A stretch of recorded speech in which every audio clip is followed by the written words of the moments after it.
Everyone, in this video I will show you rook versus bishop endgame. Rook against bishop endgame mostly ends in a draw, but there are certain positions, specific position in which rook versus bishop endgame is a win for the rook side. As you can see in this example, this is a win for white, and if you see this example, this is a draw game, a dead draw. So what's the key? The key is you should have the opposite color bishop to the corner where your king is stuck. If the corner square, the color of the corner square where your king is stuck is opposite to the color of the bishop you have, then it is easy for you to defend this endgame. But if your king, in this example, it is very difficult for the bishop side to defend this endgame. And what's actually happened with this corner color and the bishop? Actually, white has only one counter attack, and that is the mating threat, a very uh, like traditional mating threat. So if you have a different color of bishop from the corner, you can defend against that mating threat. So that's the key. So white plan is a mating threat and black plan is to defend that, but it is only possible if you have the different color of bishop from the square you are stuck. Here in this particular position, we have the same color bishop where our same color bishop to the corner color square where our king is stuck. So let's begin with the move g7. And now if bishop takes g7, that's a clear win for white, because after the move king to g6, white is again threatening the mate, and there is no way to escape from this mate. If you play bishop f8 till rook c8, and then it's just a one move away from the mate, you can't really do anything in this position.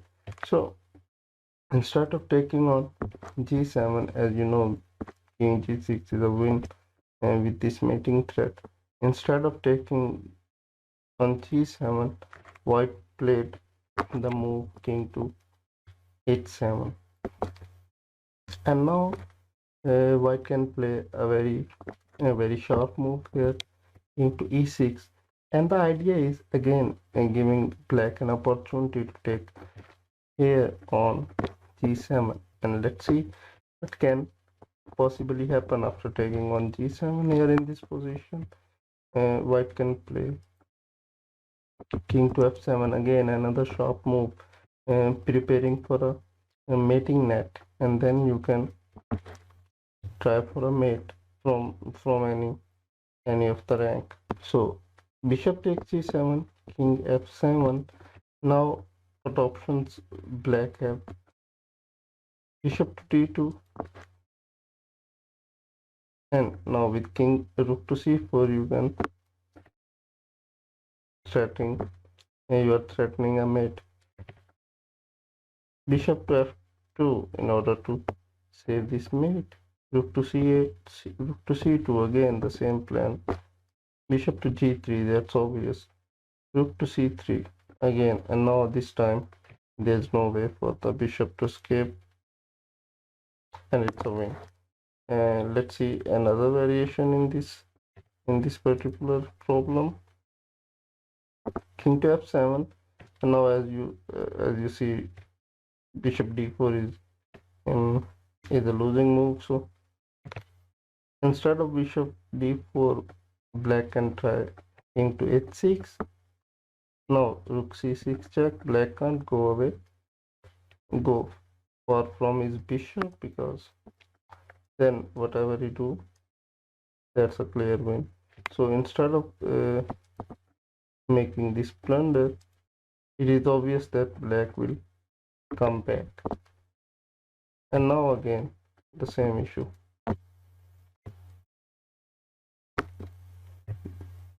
And he will forcefully here, now white can win.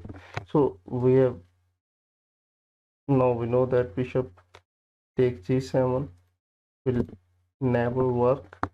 So instead of these two moves, uh, it is wise to go back to g8.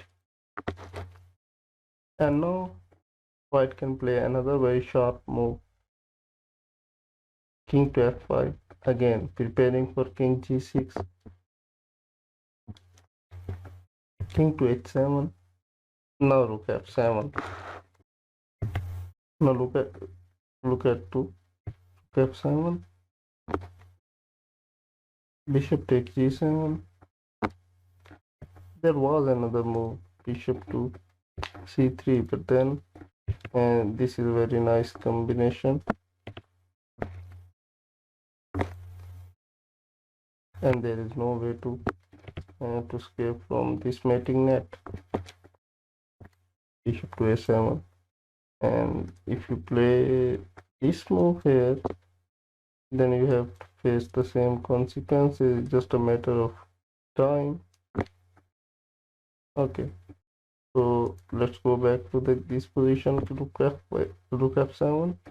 Bishop takes g7, king to g5, stopping, and black king to escape, king g8, and now after king g6, again we are at the same um, dilemma.